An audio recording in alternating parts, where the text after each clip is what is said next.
মালদাতে কেন্দ্রীয় সরকারের অসহযোগিতা এবং বর্ষা শুরু হয়ে যাওয়ার জন্য ভাঙন রোধের কাজ আমরা করতে পারিনি। টানা কয়েকদিনের বৃষ্টির জেরে হুহু করে জল বেড়েছে গঙ্গার। বন্যা কবলিত মালদার মানিকচক এবং ভূতনিবাসীর পাশে আমরা রয়েছি। আমাদের সরকার আপনাদের সর্বত্রভাবে সাহায্য করবে। আমি আজ ফিরহাদকে পাঠিয়েছি। তাছাড়াও আপনাদের যে কোনো সমস্যার কথা জেলা শাসক এবং পুলিশ সুপারকে জানান। বানভাসীরা যাতে কোনো সমস্যার সম্মুখীন না হয়, পর্যাপ্ত ত্রাণ পান তার জন্য নির্দেশ দেন ডিএম ও এসপিকে। আজ মালদার মানিকচক ব্লকের গোপালপুর অঞ্চলে বন্যা কবলিতদের হাতে ত্রাণ তুলে দেওয়ার পর মন্ত্রী ফিরহাদ হাকিমের ফোন থেকে লাউড স্পিকার করে বানভাসীদের উদ্দেশ্যে এই কথা বললেন মুখ্যমন্ত্রী মমতা বন্দ্যোপাধ্যায়।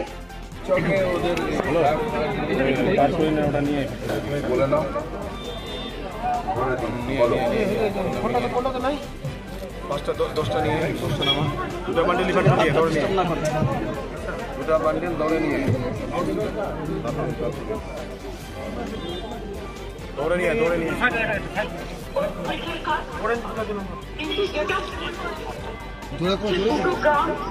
নদী কেটে দেওয়ার ফলে জলটা হুড়ুর করে ঢুকেছে এবং গবাদি পশু উঠতে গিয়ে দুজন মারা গেছে নৌকায় করেছে। এখন নৌকার পারাপারটা দয়া করে করবেন না।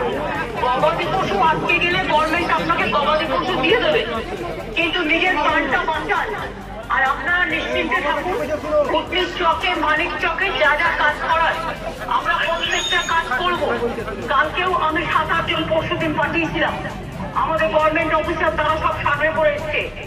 উনি হচ্ছে কালকে সামিরুল গেছিল এবং ঋতব্রত গেছিল। আজকে ববিকে পাঠানো হয়েছে। আর আমি আব্দুর রহমানের সাথে কথা বলেছি, সাবিত্রী মিত্রও আছে ওখানে। সবাই মিলে যতটা পারবো আপনাদের সাহায্য করবো। ডিএমকে আমি বলবো যা আছে সব জিনিসপত্র দিয়ে মানুষকে রিলিফ চালিয়ে যেতে, যতক্ষণ তারা বাড়িতে ফিরতে না পারবে ইয়ার যেন দেয়। এবং আমি কালকে ডিএমদের সাথে একটা মিটিং নেবো, বাদ বাকিটা আমি করবো। আমি জানি আপনাদের কষ্ট হচ্ছে। ভূতনির চকটা এমনই একটা জায়গায় যে প্রতি বছর এই কষ্টটা হয়। ব্রিজটা ভেঙে যাওয়াতে আরো কষ্ট হচ্ছে। ব্রিজ আমরা তৈরি করে দেবো, এটা আপনারা ভরসা আসতে পারেন। আমাদের কাজ শুরু হয়ে গিয়েছিল, কিন্তু যেহেতু বর্ষার জন্য কাজটা আমরা করতে পারিনি। আর যারা মারা গেছেন তাদের পরিবারকে 2 লাখ টাকা করে সাহায্যও দেওয়া হবে। ববিকে পাঠিয়েছি, বাদ বাকি কিছু বলার থাকলে ওকে বলে দিন, আমি শুনে নেবো। আর ডিএমও আছে, ডিএমকেও আমি বলবো ডিএনএসপিকে মানুষ যেটা বলছে সেটা শুনে নিচ্ছে। ওদের রিলিফে যেন কোনো ঘাটতি না হয়।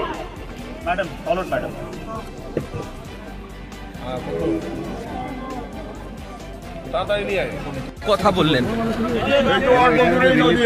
রয়েছে। হ্যাঁ,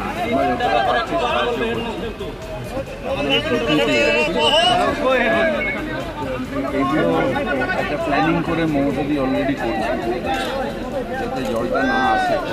জলটা আসলে ওপর থেকে নেপাল থেকে ভুটান আর সিকিম থেকে জলটা হয়ে হাই স্কুলটা একটু পরে। এটা এখন বিগত 2 বছর থেকে এখানে কাজ হচ্ছে না, নদী পাড়ে